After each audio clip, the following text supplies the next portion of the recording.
नमस्कार दोस्तों, आज की इस वीडियो में हम बात करेंगे कि अगर हम पैरालिसिस पेशेंट के अंदर इम्प्रूवमेंट लाना चाहते हैं तो किस तरीके से ला सकते हैं, उन्हें कौन सी एक्सरसाइज कराएं और ये एक्सरसाइज कहाँ कराएं, हम खुद घर पर कराएं या फिजियो सेंटर लेके जाएं। आज इस वीडियो में मैं बहुत इंपॉर्टेंट इन्फॉर्मेशन आपको देने वाला हूँ। जब भी किसी व्यक्ति को पैरालिसिस होता है या लकवा मारता है तो दिक्कत कहाँ आती है? ब्रेन में, क्योंकि उनके ब्रेन का एक हिस्सा काम करना बंद कर चुका होता है और उस हिस्से का काम हमारा ही ब्रेन एक प्रोसेस चलाता है जिसके अकॉर्डिंग वो काम दिमाग के दूसरे हिस्से को दिया जाता है, यानी दिमाग के दूसरे हिस्से की ट्रेनिंग हो रही होती है। इस प्रोसेस को कहते हैं न्यूरोप्लास्टिसिटी। ये नेचुरली हमारे शरीर में हो रहा होता है पहले 5 महीने में। जब किसी को पैरालिसिस हुआ उस महीने से लेकर अगले 4 महीने यानी टोटल 5 महीनों में। अब इसमें आप कोई मेडिसिन लेते हैं नहीं लेते कोई फर्क नहीं पड़ता, क्योंकि आपका दिमाग, आपका ब्रेन ऑलरेडी एक प्रोसेस कर रहा है और उसके अकॉर्डिंग ब्रेन को ट्रेंड कर रहा है।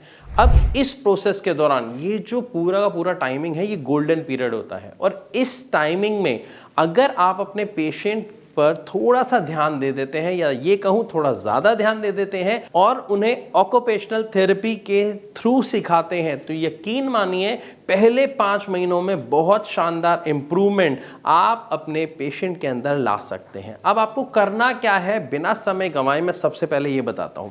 ऑक्यूपेशनल थेरेपी का मतलब है ऑक्यूपेशन यानी काम, जो काम वो व्यक्ति ऑलरेडी करता था पैरालिसिस से पहले। एक एग्जांपल ले लेते हैं कि मान लेते हैं अगर वो व्यक्ति कंप्यूटर पे काम करते थे, लैपटॉप पे काम करते थे, आमतौर पर बालों में तेल लगाना, कंघी करना, बॉल फेंकना, बच्चों के साथ खेलना, कुछ ऐसे काम जो आम तौर पर हर एक व्यक्ति करता है, आपको उन्हें ऐसे काम करने में प्रोत्साहित करना है। एग्जाम्पल के थ्रू समझाता हूं।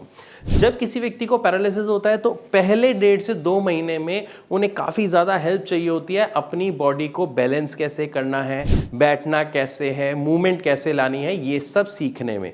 लेकिन उसके बाद आप धीरे धीरे उनकी चीज़ें बढ़ा सकते हो। पहले जैसे जब वो ये चीज़ें सीख रहे होते हैं तो उनमें आपको बैठे बैठे कुछ ऐसी एक्टिविटीज़ उनके साथ करनी है जो वो पहले किया करते थे। एक एग्जाम्पल के थ्रू मैं आपको बताने की कोशिश करता हूँ। कोई हल्की सी छोटी सी प्लेट ले लीजिए कि आप उन्हें प्लेट दे रहे हैं और उन्हें कह रहे हैं प्लेट पकड़नी है आपको, तो वो क्या करेंगे?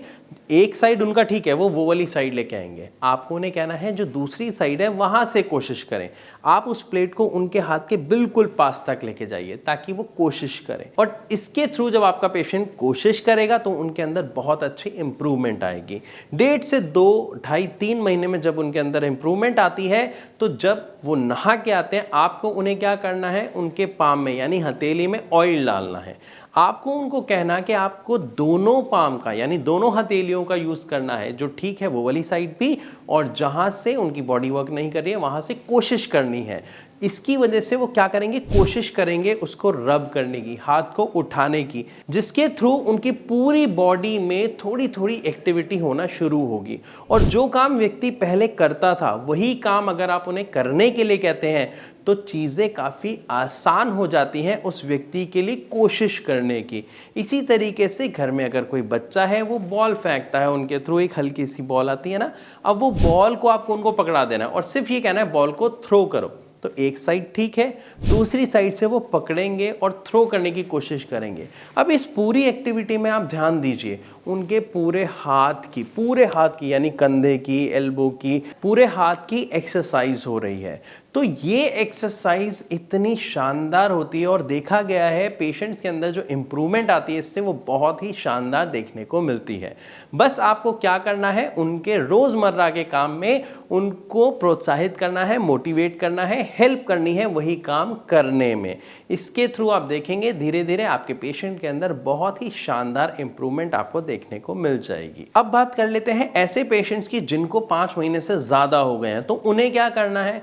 ऐसे पेशेंट्स के लिए आपको ऐसी मेडिसिन का सहारा जरूर लेना पड़ेगा जो आपकी न्यूरोप्लास्टिसिटी में हेल्प करते हैं। अब न्यूरोप्लास्टिसिटी में हेल्प करने के लिए यानी नीचे दिए गए नंबर पर कॉल करके आप भारत होम्योपैथी के डॉक्टर से बात कर सकते हैं, क्योंकि होम्योपैथिक ट्रीटमेंट में ऐसा ट्रीटमेंट है जो आपके न्यूरोप्लास्टिसिटी के प्रोसेस को बूस्ट करता है। आप जो भी मेडिसिन ले रहे हैं, अभी एलोपैथिक मेडिसिन ले रहे हैं, एक बार गूगल करके देखिए क्या वो मेडिसिन आपके न्यूरोप्लास्टिसिटी में हेल्प कर रही हैं, या सिर्फ आप शुगर की मेडिसिन ले रहे हैं, बीपी की मेडिसिन ले रहे हैं और कुछ विटामिन्स ले रहे हैं। चेक कीजिए, आपको खुद पता चलेगा और आप जान के हैरान रह जाएंगे।